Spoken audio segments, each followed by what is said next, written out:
Well, Terry Haines is joining me now from Chicago. He is the managing director and head of U.S. policy and political analysis for Evercore ISI. Hi there, Terry. Good to see you. Thanks for having me, Susan. So China promising to significantly increase the purchases, as you heard our reporter say, of the farm goods, energy, other products and services ahead of President Trump renewing his threat. Was this the right move for the president?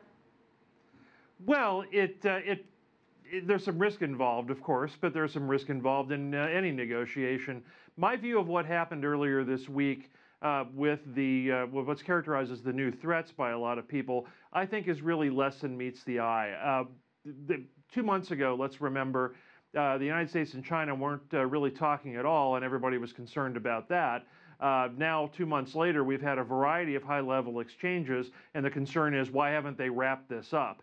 I think what's really going on here with this week's action is very simply that the United States had said 2 months ago that it was going to propose, and I emphasize propose, $50 billion worth of tariffs, and it was also going to propose, and again, I emphasize that, some new rules on investment and technology transfer, and so the government in the United States has said that they're interested in doing that and that they will over the next month. That is not a final action, and I think that it is probably misperceived as a serious threat. All right, so let's talk about what else is going on. Obviously, the plan to go ahead with the tariffs on steel and aluminum imports from Canada, Europe, and Mexico. How does that factor into this scenario? Well, I think it adds an additional level of uncertainty. It was certainly a market negative on Friday. I think it's a bit of a political negative as well. There are a couple of things with the tariffs. One is very simply that the United States would like to rely on the European Union as allies in the WTO in the long-term U.S. quest to try to move the WTO towards interpretations that favor market-based transparent economies more than the United States thinks it does now. Doing what the United States did on Friday certainly doesn't help the United States try to get allied support on that level. The second thing it does, I think, and said to markets on Friday, is I think it makes the NAFTA negotiations a little bit more difficult and a little bit more long-lasting.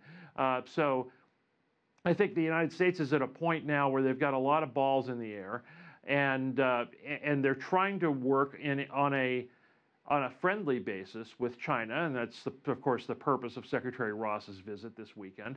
But it leads to a lot of unresolved questions about the United States' intent and whether the United States actually wants to remain in the more the free market category, or whether there's an aggressiveness here that is moving it more in the protectionist category. Myself, I think the United States is still more in the free market category, but our concern has certainly increased this week. So there's the $375 billion deficit. The U.S. wants China to narrow it by $200 billion, but it's really the issue of technology that is drawing a lot of complaints from a lot of people, obviously, Terry. Will Beijing resist any change when it comes to technology?